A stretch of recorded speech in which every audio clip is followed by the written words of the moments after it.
Welcome to the deep dive. Today, we're cutting through all the market noise. We'll be digging into some of the most compelling recent developments. Exactly. There's always so much information flying around, isn't there? Our goal here is really to connect the dots for you, look at these developments one by one, and understand, what's really driving things. Okay, let's dive right in then. First up, something that sounds, well, a bit strange on the surface. Borosil Renewables. Their shares jumped, right?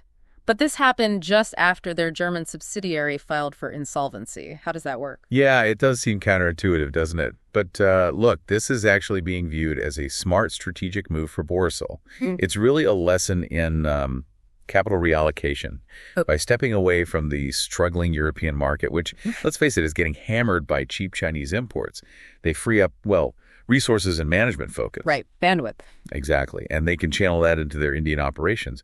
India's solar scene is much more robust right now. There's strong demand, helpful policies. And they're investing heavily there too, aren't they? They are. They've got plans for a big expansion, adding 600 TPD, that's tons per day capacity in India. Yeah. It's about a 950 crore investment, so yeah, a major commitment. Okay, shifting gears from solar strategy to defense. Dassault Aviation. Their stock snapped a losing streak. This was after some controversy about the Rafale jets, right? That's right. There were these claims flying around about Rafales being shot down during Operation Sindoor.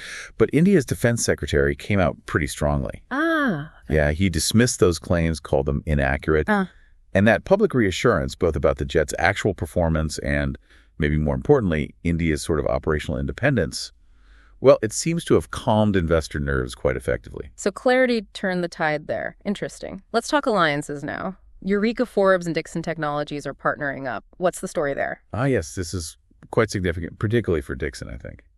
They've signed an agreement to assemble, manufacture, and supply robotic vacuum cleaners for Eureka Forbes. The robotic vacuum cleaners. Okay. Yeah. It highlights how Dixon is really broadening its capabilities.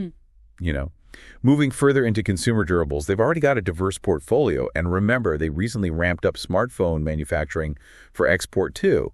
So this fits that pattern of expansion. Got it. Now, we've also seen a bit of a rally in FMCG stocks recently. Names like HUL, Dabur. What's driving that? Well, what we're seeing is a sequential recovery in demand. It seems particularly noticeable in urban markets in the first quarter of FY26. And that's a good sign. Generally, yes. It's often seen as a bellwether, for wider consumer confidence and maybe even discretionary spending. Companies like Dabur are talking about renewed growth, although some, like Godrej Consumer Products, are flagging increased competition in certain areas like beverages and oral care. So it's not all smooth sailing, but the trend seems positive overall. Okay, but on the flip side, India's auto dealers, FAD, they're sounding a bit of a warning bell. Potential slowdown. Yes, they are. FAD has highlighted risks to both supply chains and retail sales volumes. There are a few factors feeding into this. Like what? Well, ongoing geopolitical tensions, for one.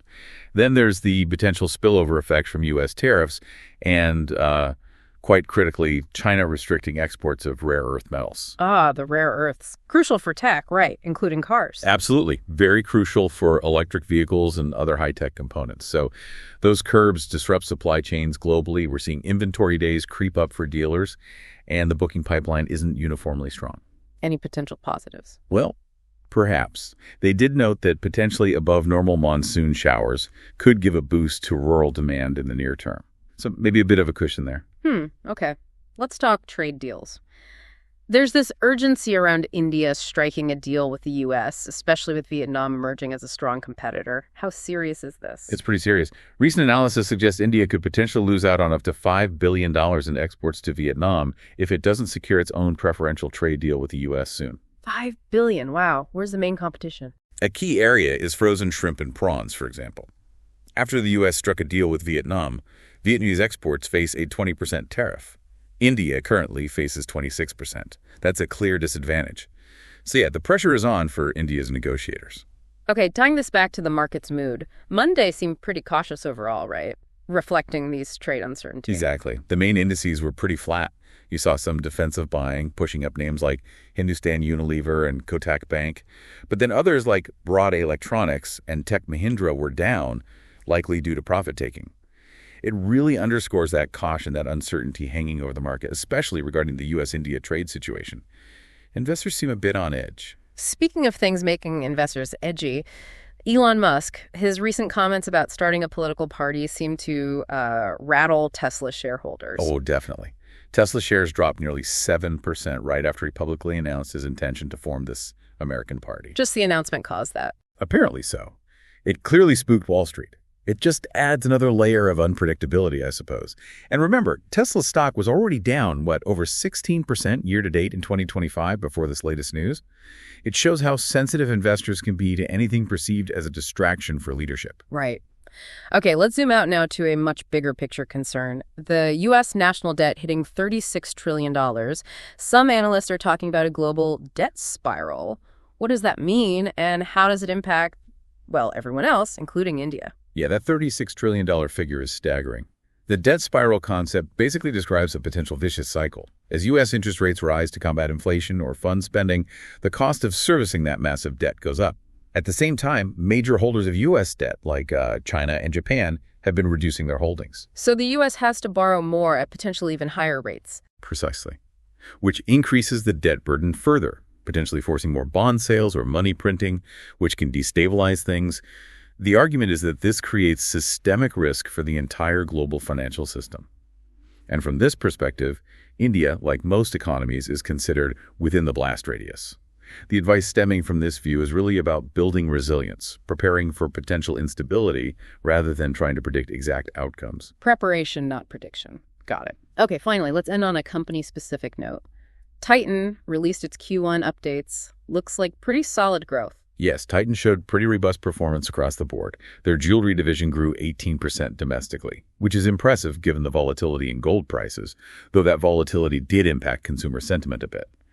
Coin sales were strong, and Kurt Lane also showed healthy double-digit growth. And other divisions? Watches and wearables were up 23%, driven by brands like Sonata. Eyewear also grew. But what's really notable, I think, is the international business. Tanishqi's business in the U.S. actually doubled. Doubled. Wow. Yeah. It really shows their strategy of diversifying growth across different segments and, importantly, different geographies is paying off. Plus, they continued adding new stores across their brands. Okay, so quite a mix of updates today.